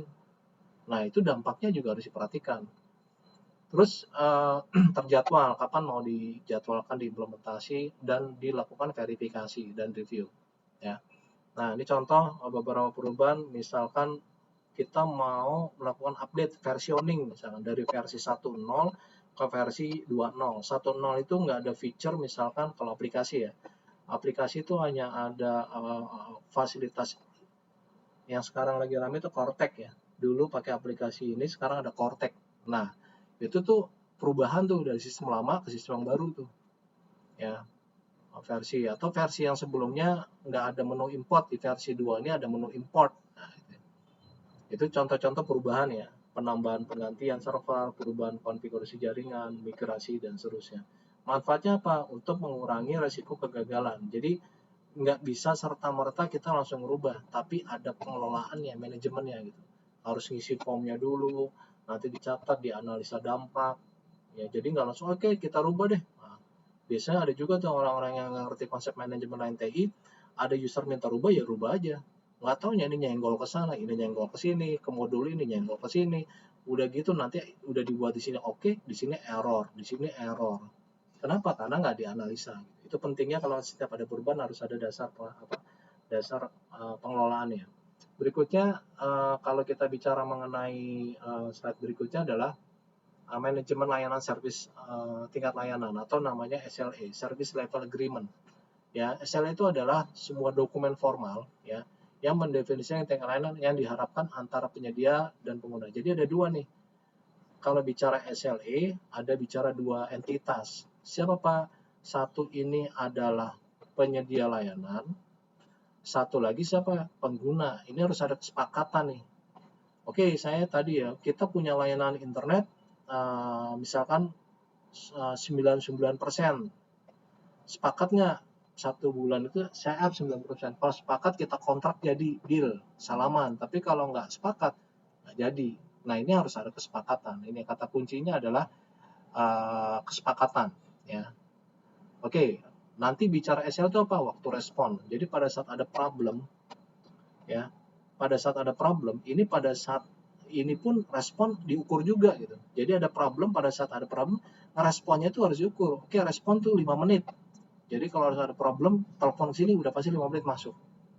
Nah, nanti di situ ada waktu respon, ada waktu penyelesaian. Waktu penyelesaian tuh ada saat problem ini, nanti kan keluar nomor tiket. Tiket itu ada waktu penyelesaian. Itu berapa lama? Contoh tadi 2,5 jam. Ya, kalau network problem 3 jam atau 2,5 jam. Itu 2,5 jam itu yang jadi ukuran untuk apa? Menyelesaikan. Ada jam layanan. Mungkin kalau rekan-rekan pernah lihat ya, layanan adalah layanan 24/7. 24/7 itu apa? 1 hari 24 jam, 1 minggu full. Jadi artinya apa? Nggak ada libur tuh. Kalau dia konsepnya 24/7. Jadi biasanya di perusahaan layanan publik ya, Telkom, PLN, itu konsepnya itu. Ya. Nah, kalau teman-teman di IT, di perusahaan mau buat kayak gini nggak? Misalkan Mas Satria, Pak, saya di pabrik kerja, saya bikin 24/7, boleh nggak? Ya boleh aja. Cuman apa nggak bisa tidur, Mas Satria? Dikit-dikit lagi tidur nih, ditelepon tuh, jam 2 pagi, Mas Satria kenapa? Waduh, nih ada telepon masuk, problem. Apa nih? Apa namanya? Dia bilang, ini komputer nggak jalan. Mas Satria bilang gini, Pak, ini jamnya jam tidur saya, Pak. Loh, Bapak kan definisi 24/7. Oh iya juga ya. Artinya apa? 1 hari 24 jam, 1 minggu 7 hari. Itu layanan nggak berhenti itu. Terus gimana Pak? Ya dibatasi aja. Misalkan jam layanannya jam operasional kerja. Mungkin pernah lihat ya. Jam 8 sampai jam 17. Di luar itu kita nggak ngelayanin. Kenapa? Kita pada pulang. Nah itu harus ditetapkan juga. Ya, biasa kalau di banking itu 24/7. Perusahaan publik, jasa, telco itu rata-rata ini. Ya, jadi ada helpdesk-nya. Tingkat ketersediaan itu yang tadi saya bicara. SLA-nya yang tadi bicara. Nah, manfaat SLA adalah menciptakan ekspektasi yang jelas dan terukur, memungkinkan pengukuran kinerja secara objektif, termasuk juga nanti sebagai dasar pemantauan peningkatan. Jadi harus diukur tuh. Contoh, ya mungkin saya kasih lihat 1 bulan ini layanannya ada berapa persen ya. Nah, ini misalkan grafik capaian SLA. Nah, nanti dia ada grafik tuh. Ya, nah, ini contoh. Ya. Nah, ini contoh ya. Nah, Ini contoh ini puskesmas ya, ini contoh puskesmas. Jadi jadi bisa kelihatan plan-nya berapa, aktualnya berapa. Nah, ini contoh juga target penjualannya SLA, contoh ya. Ini contoh aja ya. Anggap SLA. Ini plan-nya. Ini plan ya. Plan itu planningnya ya, rencana. Ini aktual warna biru. Jadi di sini 95%. Misalkan di bulan ya, periode Januari, Februari, Maret. Di bulan Januari plannya 96%, tercapainya 40, ini 100%, tercapainya 41. Di bulan 2 Februari tercapai 85. Ini harus di monitoring. Ini yang dimaksud dengan kalimat tadi, ya kalimat di sini. Pemantauan dan peningkatan layanan secara berkelanjutan. Jadi ada dasarnya. Nah, berikutnya kita bicara mengenai peran TI sebagai manajemen layanan TI, sebagai enabler bukan lagi sebagai solusi tunggal. Jadi kembali lagi bahwa bicara teknologi itu adalah bukan sebagai solusi utama, ya, tapi apa? Proses yang solid termasuk sumber dayanya juga orangnya gitu. Ya, jadi kita udah pakai tools canggih Pak buat ticketing problem, bisa mengidentifikasi kalau ada problem. Ya, tapi selama orangnya nggak kompeten, orang yang tidak mampu, termasuk juga prosesnya tidak dibakukan, percuma juga gitu teknologi ya. Jadi tetap semuanya kembali lagi kepada proses dan orangnya sendiri gitu ya. Nah, teknologi pendukungnya bisa dari sistem ticketing ya, helpdesk, monitoring infrastruktur, jadi ada grafik ya, monitoring. Nah, ini contoh mungkin kalau yang paling gampang kalau saya di beberapa tools banyak ya, tools monitoring network, monitoring server. Saya coba monitoring infrastruktur IT. Nah, ini nanti bisa kelihatan nih contoh ini ya, ini contoh aja ya. Ini saya bisa lihat dari sisi pemakaian bandwidth ya, respon time-nya, terus termasuk juga kalau saya bicara mengenai MRTG multi road traffic graph, berapa in out-nya berapa ya, throughput-nya, terus mana yang layanan yang mati dan seterusnya. Jadi kita bisa bantu tuh dengan pemanfaatan tools dengan penggunaan teknologi tadi, yaitu mengenai monitoring ya. Ada knowledge base, sumber pengetahuan, dan juga ada namanya dashboard ya, SLA tadi. Oke, berikutnya kalau kita bicara mengenai hubungan IT Service Manager dengan peningkatan layanan berkelanjutan, ini adalah kembali tadi ya, IT Service Management ini adalah sebagai kerangka kerja yang tadi, yang secara sistematis, yang secara konsisten untuk apa? Untuk meningkatkan kualitas layanan TI. Ya, bukan hanya tentang bagaimana menyelesaikan masalah, tapi bagaimana membangun sebuah sistem yang tangguh, efisien, dan responsif. Caranya gimana? Nah, yang pertama tadi ya, penanganan insidennya bisa lebih cepat ya, dengan adanya IT Service Management karena sudah terkelola. Tadi ada SLA ya, kita nggak boleh network down 2 jam misalkan. Itu otomatis respon tuh teman-teman yang sebagai PIC, misalkan Mas Badi, Mas Adi dan seterusnya, kita orang network ada problem down nih, ini nggak boleh turun lebih 2 jam lebih. Kenapa? Ntar kita biasa kalau di perusahaan tuh ada namanya mungkin KPI, Key Performance Indicator. Ini berdampak kepada bonus, kepada gaji. Wah, ntar kita tahun depan bonusnya nggak keluar nih. Kenapa? Karena nggak tercapai SLA-nya. Jadi mau nggak mau cepet-cepet tuh. Ya, penanganan lebih cepat. Kepuasan pengguna meningkat. Otomatis dengan layanan yang kita berikan cepat tadi ya, ini otomatis user atau pengguna tuh pasti memberikan respon yang positif terhadap penggunaan kepuasan kita gitu ya.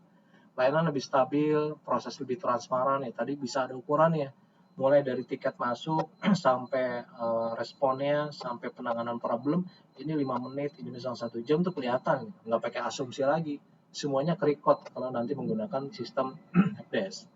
Terus keputusan berbasis data. Jadi kita semua nanti kayak tadi ya, yang di event viewer itu nggak bisa lagi pakai asumsi. Ditanya, Mas Adelwin, itu problem ransomware kenapa bisa jadi ransomware? Kayaknya nggak bisa kayaknya tuh. Kayaknya ada user ya Pak, nggak kayaknya gitu. Pastikan dari mana? Pak, setelah kita identifikasi ini masuknya dari port ini Pak, port sekian. Taunya dari mana? Ini Pak, ada lognya tuh, jam sekian tuh terlihat misalkan ada log masuk dari port sekian gitu ya. Artinya apa? Kita harus bisa menyampaikan tadi berbasis data. Berikutnya kaitannya sama dampaknya terhadap perusahaan. Nah, ini kembali ke topik utamanya ya. Pada perusahaan apa sih? Karena ini berkaitan walaupun kita hanya sebagai supporting yang memberikan layanan, otomatis nanti dengan adanya IT service management berdampak kepada produktivitasnya meningkat. Ya tadi otomatis kalau misalkan teman-teman orang IT ya, ini user di sini nih, user, orang marketing, orang produksi, kalau tadi down aja, down itu yang harusnya 2 jam nih dicuekin nih 1 hari, otomatis kan mereka kan punya kepentingan juga, kebutuhan. Mereka harus ngirim submit ke customer, orang produksi harus ngirim barang ke sini, ke customer juga ya.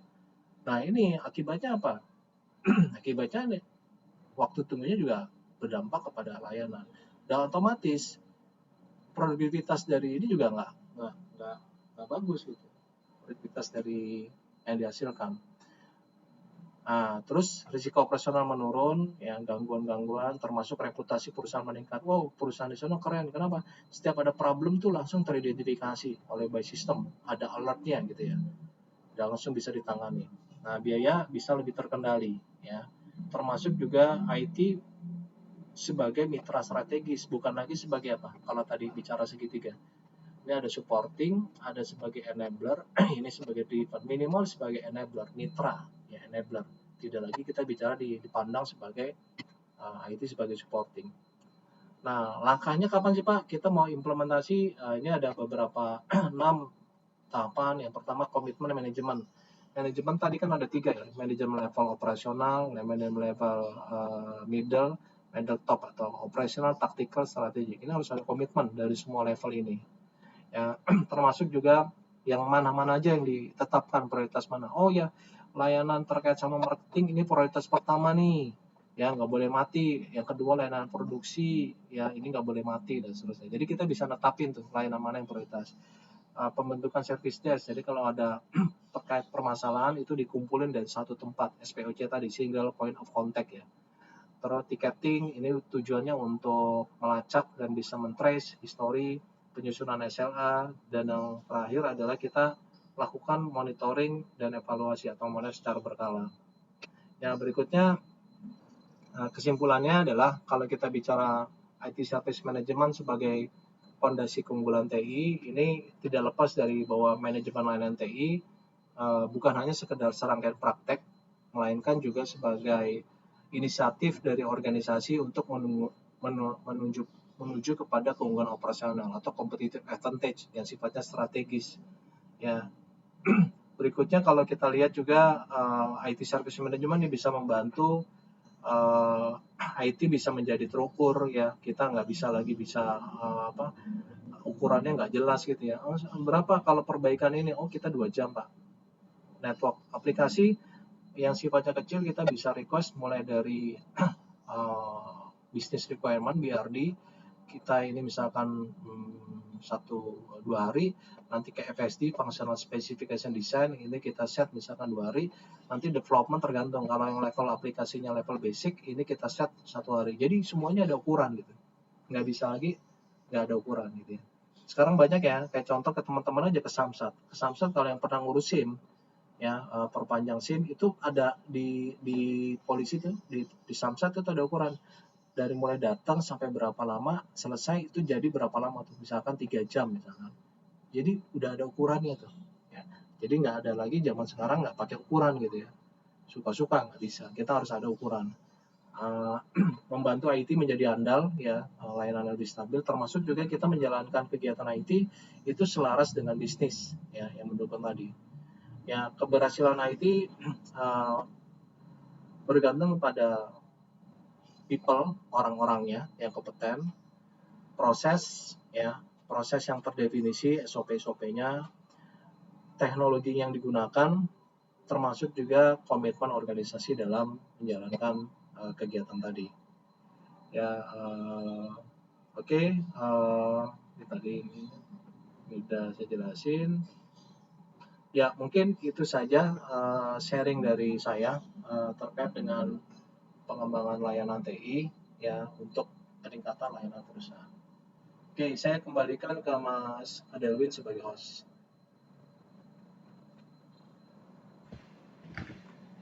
Baik, terima kasih atas terima kasih kepada Bapak Bambang Suartono atas pemaparan materi yang sangat bermanfaat. Selanjutnya kita akan memasuki ke sesi tanya jawab. Kami persilakan pada para peserta yang ingin mengajukan pertanyaan untuk menyampaikan melalui chat Zoom. Di sini sudah ada yang bertanya Pak di chat dari tadi, dari Bapak Ahmad Fatoni. Izin tanya Pak, IL4 menekankan value co-creation dan within principle, tapi sering dikritik terlalu rigid atau organisasi agil.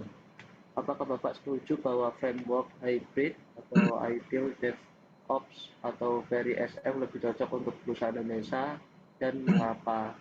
Oke, dijawab satu-satu atau gimana, Mas Adelwin? Satu-satu aja dulu ya. Satu-satu dulu aja Ya. sih Pak. Iya, Pak. Nah, ini menarik nih, pertanyaan baik nih. Kalau boleh tahu, Mas Ahmad Fatoni sekarang kerja di IT, Mas ya? Atau di perusahaan sendiri startup atau perusahaan di end user? Di end user tuh di apa namanya? Manufacturer atau apa? Kalau boleh tahu. Nggak apa-apa, open mic aja. Open mic.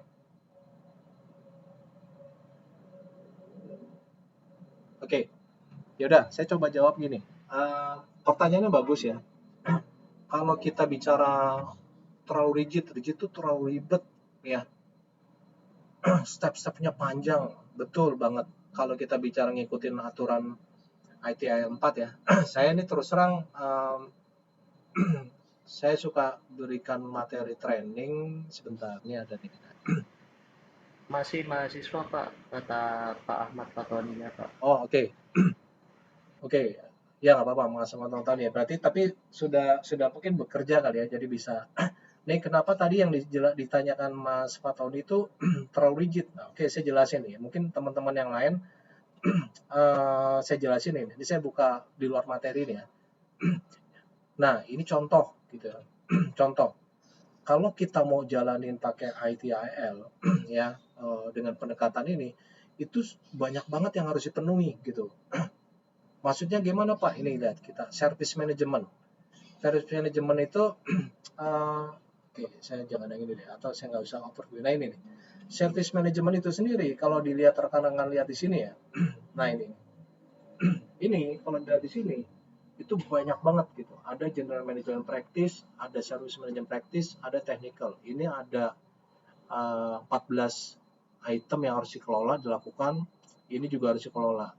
Ya, ada 17 untuk service management, untuk technical. Artinya kalau kita mau pakai itu memang jadi agak berat. Ini lebih kepada apa namanya? tata kelolanya ya, best practice-nya ya. Nah, yang berkaitan dengan Mas Fatoni ini sendiri, ini fokusnya adalah menanyakan value co-creation. Value co-creation itu menciptakan nilai ya, yang nanti dampaknya memang ke organisasi. Nah, kalau organisasi sendiri, mungkin saya coba sharing ya. Kalau kita bicara organisasi,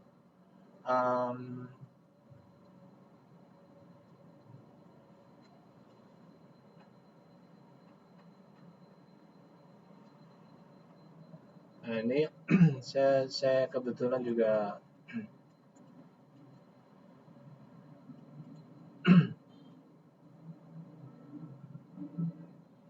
nah kalau organisasi kan umumnya ada 3 ya kalau kita perhatikan ya. Ini berkaitan dengan layanan tadi itu. Ada kalau kita bicara pendekatan layanan, ada kalau kita mau pakai konsep pendekatan ini gitu ya, enterprise governance IT, ini agile, ini ada ITIL. Jadi kalau di sini organisasi nanti harus ada kepalanya semua ada ya. Ada yang rencanain, ada yang development, ada yang build ya, ada yang operational security. Tapi kalau pendekatan agile ini ada pendekatan ada product owner dan seterusnya, ya, Scrum Master. Tapi kalau ITIL ada yang terkait dengan perancang strategisnya, arsitekturnya sendiri, ada yang perencanaan kapasitas, portofolio, ya pengembangan. Nah ini yang di beberapa organisasi ada kadang terlalu kompleks kalau dijabarin gitu ya. Makanya yang dipakai adalah kalau kita bicara organisasi, sebenarnya saya lebih suka istilahnya pakai hibrid. Hibrid itu apa? Hibrid digabungin aja gitu. Misalkan standarisasi nggak ada di sini nih. Misalnya kita masuk di fungsi perencanaan, termasuk perencanaan di sini. Tapi kalau kita pakai agile itu kan lentur ya, ada namanya product owner. Jadi customer atau orang yang tahu tuh namanya product owner di sini. Nanti Scrum Master ini yang mengelola terkait dengan project manajemennya, pengelolaan tahapannya apa saja yang harus dilakukan. Nah ini yang mengatur nanti kebijakannya. Ya, kebijakan terkait dengan apa, kalau seperti konsep PMO ya, Project Management Officer, tapi yang berkaitan sama agile-nya. Ya, kebijakan penetapan di sana. Yang ngejagain rambu-rambunya. Nah, development ini orang developer, ini business analyst. Nah, prinsip value corporation itu sebenarnya lebih kepada bagaimana ciptakan nilai. Pada prinsipnya sebenarnya nggak ada isu sih. Makanya kalau saya lebih suka kalau bicara organisasi, akhirnya kita mix saja gitu. Saya biasa pakai hybrid, saya gabungin. Ya, contoh yang di sini nggak kelihatan nih fungsi fungsi plan-nya gitu ya. Ya udah nanti ditambahin gitu. Fungsi di sini kan dipisah antara development sama operation. Ya, ini berkaitan sama ITIL plus DevOps atau versi SM itu apa ya? Saya nggak apa deh. Versi apa tuh? Versi SAM. Ya pokoknya ITL sama DevOps. Ya. Itu jawabannya, Mas Adelwin. Oke, baik. Bisa dipahami Pak Fotoni.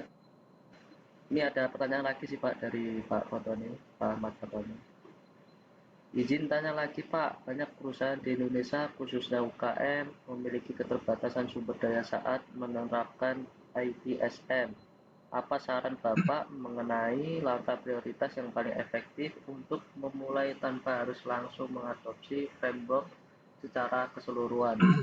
Oke. Seperti itu Pak pertanyaannya. Oke, Mas Fatoni, jadi seperti tadi ya, kalau seperti yang tadi saya kasih lihat ya, kalau mau pendekatan IT Service Management yang ini, itu banyak banget yang harus penuhi dan kebanyakan dokumen.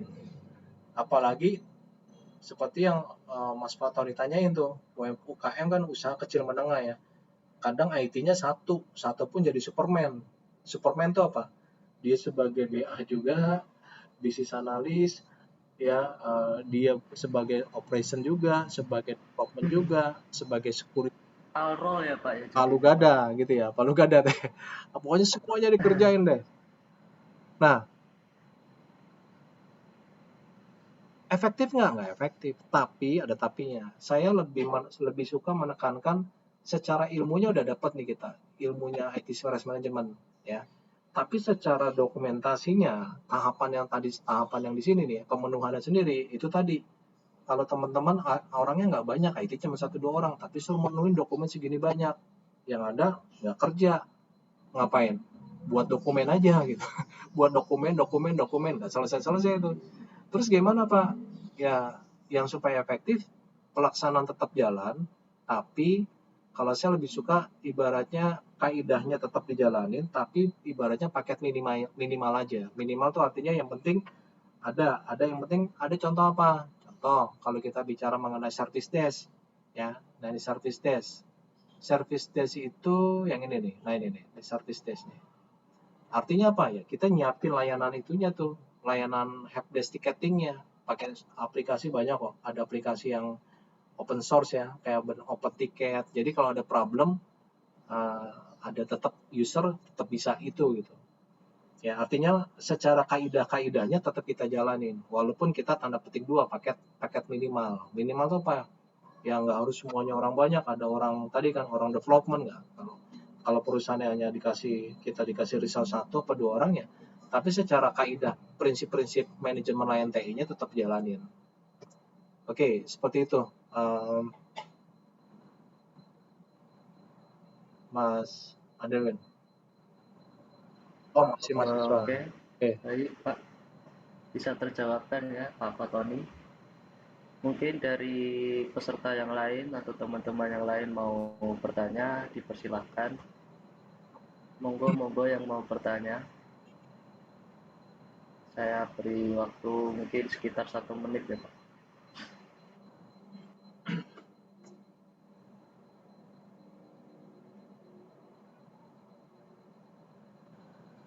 Oh, mungkin saya sendiri ya, Pak, mau bertanya untuk perihal tadi kan ada beberapa apa itu tingkatan di IT ya, Pak. Ya. Kalau nggak salah yang ketiga tadi itu ada yang bagian driven tadi ya, Pak. Driven atau intinya yang mengurus bisnis lah, Pak. Ya. Nah, pre-sale itu berarti termasuk ke itu ya, Pak, ke driven tadi ya, Pak. Ah, Pre-sale. Oh, pre-sales. Ya, pre-sale yang biasanya yang divisi pre-sale lah, Pak. Yang gambar paradigma IT itu ya. Iya, ya, Pak. Yang ada 3 tadi tingkatannya itu. Mas Adelwin di pre-sales. Eh, bukan sih, Pak. Soalnya saya pernah dengar juga ada yang bagian pre-sale itu yang kayak apa itu ngasih solusi Oh, bisnisnya oke. gitu loh, Pak. Yang mengatur bisnisnya. Oke. Tergantung sih Mas. Kalau biasanya kalau pre-sales itu sebenarnya juga ujung tombak juga untuk memberikan solusi kepada customer ya. Nah, tinggal kalau yang di sini ini paradigma sih. Paradigmanya ini lebih ke organisasi. Segitiga piramida SIM teorinya. Organisasi ya, Pak. Nah, dia masuk kalau yang sifatnya rutinitas mungkin di sini operasional. Tapi kalau jabatannya dia manager, pre-sales dia udah levelnya taktikal. Jadi ini lebih kepada jabatan yang ini sebelah kanan ini. Kalau yang ini paradigma Oh, IT ya, ya. terkait dengan organisasinya. Apakah IT-nya sebagai supporting atau IT-nya sebagai enabler? Nah, kalau yang jawaban Mas Adowin tadi, kalau dia sebagai pre-sales, kalau dia staff aja, dia lebih kepada nanti sifatnya operasional. Kalau dia manager, tactical. Oh, ya, ya, ya, Pak. Baik, baik, Pak. Bisa dipahami. Mungkin dari yang lain, teman-teman yang lain bisa bertanya. Mas Satria, Mas Awi, boleh bertanya.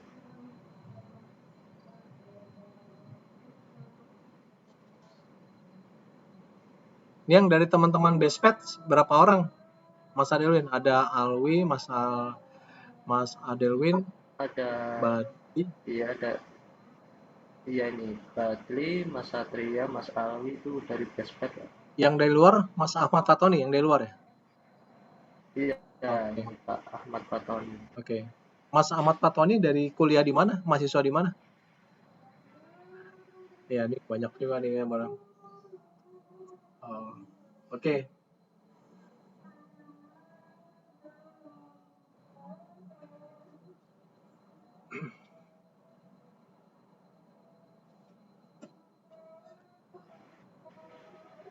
Mungkin bisa kita tutup Ya, kali ya Pak. Udah gak ada yang bertanya lagi soalnya Pak. siap. Ya, mari kita tutup.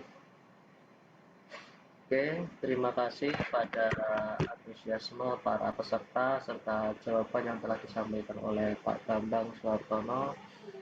Sebagai penutup rangkaian acara webinar pada sore kali ini, kami mengucapkan terima kasih yang sebesar-besarnya kepada Bapak Bambang Suhartono dan juga para panitia serta yang telah berpartisipasi mengikuti di acara webinar sore kali ini. Semoga materi yang telah disampaikan serta kegiatan webinar amal ini dapat memberikan manfaat dan menjadi amal kebaikan bagi kita semua, serta membantu meringankan beban saudara-saudara kita di Aceh dan di Sumatera. Saya selaku host memohon maaf apabila selama memandu acara terdapat kata-kata yang kurang berkenan dan mengucapkan alhamdulillahirrabbilalamin. Rangkaian acara webinar amal pada sore kali ini resmi ditutup. Wabillahi taufik walhidayah. Wassalamualaikum warahmatullahi wabarakatuh. Waalaikumsalam warahmatullahi wabarakatuh. Terima kasih, Sama Pak. Mas Anirwin, sampai ketemu semua, Ya, terima Kita kasih, Pak. semua. Yo, izin live. Assalamualaikum. Waalaikumsalam.